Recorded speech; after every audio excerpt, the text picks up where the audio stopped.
আসসালামু আলাইকুম রহমতুল্লাহি ওয়া বারাকাতুহু। সরিষার তেল,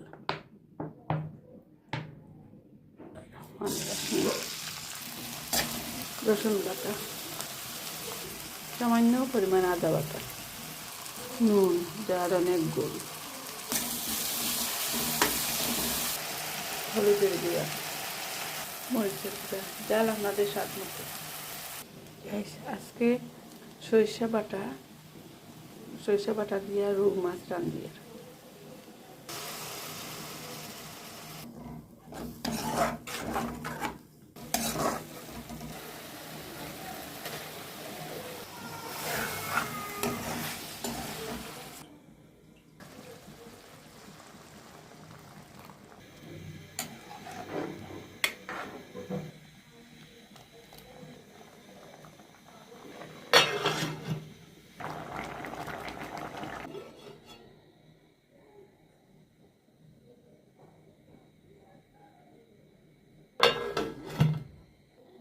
গাইস, ওভাবে রুই মাছ সরিষা বাটা দিয়ে খাইয়া দেখবা, ইনশাল্লাহ ভালো লাগবো।